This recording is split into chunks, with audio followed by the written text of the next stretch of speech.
SLBC సొరంగం ప్రమాదంలో సహాయక చర్యలు 9వ రోజు కొనసాగుతున్నాయి.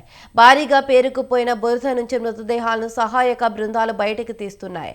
టన్నెల్ లోపల జీపీఆర్ మార్కింగ్ చేసిన ప్రాంతంలో తవ్వకాలు కొనసాగుతున్నాయి. ఎన్డీఆర్ఎఫ్, ఆర్మీ, మద్రాస్ ఇంజనీరింగ్ 7వ regiment, border road organisation, Singareni mines, Hydraa fire సిబ్బంది సహాయక చర్యల్లో పాల్గొంటున్నారు.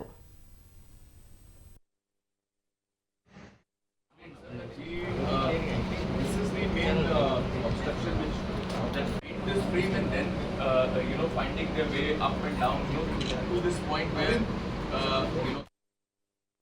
12 బృందాలు 600 మందితో నిర్విరామంగా సహాయక చర్యలు సాగుతున్నాయి. 8 మంది ఆచూకీ కోసం శ్రమిస్తున్నాయి. సహాయక బృందాలు జీపీఆర్ ద్వారా గుర్తించిన ప్రాంతాల్లో మరింత వేగవంతం చేశారు. రోజులు గడుస్తున్న కొద్దీ ఉత్కంఠ పెరుగుతుంది.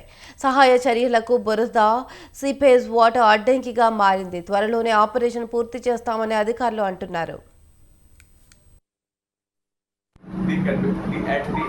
the end part of the conveying system has got dislodged and the foundations and all that. Tunnel లోపల చిక్కుకుపోయిన 8 మందిలో టీబీఎం వెనుక భాగంలో 4 మీటర్ల మట్టి కింద 4, ముందు భాగంలో 2 చోట్ల 7 మీటర్ల కింద 4 ఉన్నట్లు గుర్తించారు. సిమెంట్ నీరు కలిసి 3 మీటర్ల మందంతో కాంక్రీట్గా మారిన ప్రాంతాన్ని డ్రిల్లింగ్ చేస్తే వైబ్రేషన్తో ఎక్కడ పైకప్పు కదులుతుందో అని ఆందోళన చెందుతున్నారు. టన్నెల్లో 7 మీటర్ల లోతులో 4 మృతదేహాలను గుర్తించారు. Way up and down to this point where these where this minimum where they, according to their signal, where they feel something is 1.5 meters below, so that ప్రమాదం జరిగిన స్థలంలో 200 మీటర్ల పొడవు, 9.2 మీటర్ల ఎత్తులో బురద, మట్టి, రాళ్లు పేరుకుపోయాయి. జీపీఆర్ ఆక్వాఐతో బురదలో ఇరుక్కుపోయిన మృతదేహాల అవశేషాలు బయటపడ్డాయి. దీంతో జేపీ కంపెనీ ఏర్పాటు చేసిన లోకో ట్రైన్ను 13.5 కిలోమీటర్ వరకు తీసుకొచ్చి మృతదేహాలను బయటకు తెస్తున్నారు.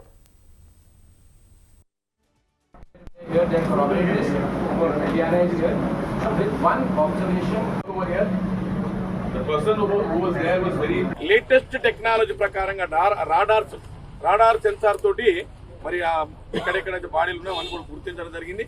వర్క్ చాలా ఫాస్ట్ గా నడుస్తా ఉంది. ఒకవైపు ప్లాస్మా కట్టర్ తో కట్టింగ్ నడుస్తా ఉంది. ఒకవైపు టన్నెల్ లోపల 5 మీటర్ల వరకు పేరుకుపోయిన మట్టి, రాళ్లు ఊట నీళ్లతో బురదగా మారి అడుగు తీసి అడుగేయడానికి కూడా వీలు కావడం లేదని చెబుతున్నారు. టన్నెల్ లోపల 13 కిలోమీటర్ల వరకు పేరుకుపోయిన శిథిలాలు, మట్టి, రాళ్లను లోకో బకెట్స్ లో వేసి తరలించారు. ఇక ఘటనా స్థలానికి మృతుల కుటుంబ సభ్యులు చేరుకోగా వాళ్ళ రోదనలతో ఆ ప్రాంతం అంతా విషాద ఛాయలు అలుముకున్నాయి. అంటే పార్ట్ ఏ, పార్ట్ బి. ఈ పార్ట్ ఏలో ఉన్న చిక్కుకున్నటువంటి వాళ్ళు రేపు మధ్యాహ్నం వరకు 100% రిజల్ట్ వస్తుంది. ఆ దిశలోనే పనిచేస్తా ఉన్నారు. 24 గంటలు పని జరుగుతుంది. ఎవరు కూడా దీన్ని విమర్శించడానికి వీలు లేదు. నిజంగా మనం విమర్శించడం వస్తే లోపలి టన్నెల్ పోయి చూడండి. 13 కిలోమీటర్ల లోపలి పోయి అది ఇన్స్పెక్ట్ చేసినాక మాట్లాడండి, మీకే తెలుస్తుంది. కాబట్టి ఇటువంటి విమర్శలు మంచిది కాదు. ప్రజలను మనం మిస్గైడ్ చేయొద్దు. ప్రజలు మిస్గైడ్ చేస్తే ఇప్పటికే పాపం వాళ్ళు 1000 కిలోమీటర్ల దూరం నుంచి వచ్చేసి ఇక్కడ చనిపోవడం జరిగింది. అత్యంత బాధాకరం. నిజంగా చెప్పాలంటే మన ప్రాంతం కాదు చనిపోయిన వాళ్ళు, వేరే రాష్ట్రాల వాళ్ళు, వాళ్ళ ఫ్యామిలీస్ అన్ని ఇక్కడే ఉన్నాయి. వాళ్ళ బాధ చూస్తే వర్ణాతీతం. కాబట్టి వాళ్ళకి ఏదో ఒకటి సొల్యూషన్ దొరకాలని చెప్పేసి శ్రీశైలం మల్లన్న స్వామిని కూడా అందరూ మొక్కుతా ఉన్నాం.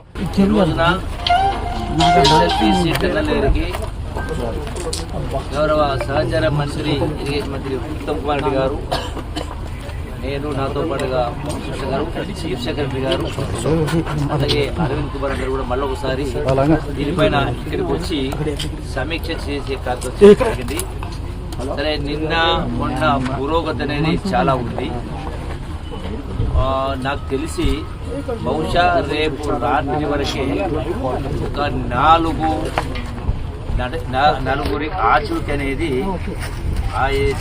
రిమోట్ సెన్సింగ్ ద్వారా రాడార్ ద్వారా లొకేట్ చేయడం జరిగింది. ఫ్రంటేజ్ ఉన్న వాళ్ళు. సో ఆ 4కి సంబంధించి రేపు రాత్రి వరకు మనకు పూర్తిగా బయటికి.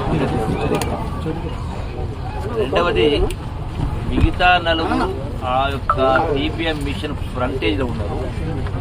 సో దానికి సంబంధించి వాళ్ళ అక్కడ 24 అడుగుల మేర బురద మట్టి అట్లా కూడా ఉన్నది. సో దానికి ఇంకొక రోజు ఎక్కువ